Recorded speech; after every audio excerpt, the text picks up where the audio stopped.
আজকে অনেক দিন পর বড়দিরা ও ছোড়দিরা সবাই মিলে এসছিল। আমার বোনপোই শুধু আসেনি, বাদবাকি সবাই এসছিল। তো সবাই মিলে প্রচণ্ড মজা করেছিলাম। দেখতেই পাচ্ছ সকালবেলায় আমরা সবজি ছাড়াতে বসে পড়েছি। যেহেতু বাড়িতে আজকে আমরা টোটাল 10 জন মেম্বার, তাই এত মেম্বারের রান্না তো করতেই হবে। আর এখানে দিদি আর মা বসে গল্প করছিল।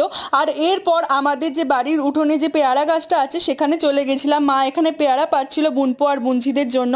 আর এখানে দুপুরবেলা হয়ে গেছে, দিদিরা খেতে বসে পড়েছে। আর এরপর দুপুরবেলায় দিদিদের খাওয়া হওয়ার পর আমরা খেতে বসে পড়েছিলাম। আর এখানে বিকালবেলায় খেয়েছিলাম ভুট্টা। আর ভুট্টাটা খেতে ভালো লাগছিল, কারণ এই বছর প্রথম এখন ভুট্টা খেলাম। আর এরপর বিকালে প্রচণ্ড বৃষ্টি হচ্ছিল, এই জন্য দেখতে পাচ্ছ আমাদের পেয়ারা গাছটা পুরো হেলে গেছিলো। আর সামনে যে ইটগুলো গাঁথা ছিল সেগুলোও ভেঙে পড়ে গেছিলো। তো চিন্তা হচ্ছিল যে পুরো গাছটা ভেঙে পড়বে কিনা। তো পুরো গাছটা ভেঙে পড়েনি, শুধুমাত্র ইটগুলোই ভেঙে পড়ে গেছিলো। এরকম মিনি ব্লগ দেখতে হলে চ্যানেলটাকে সাবস্ক্রাইব করো। আজকের মতো বাই।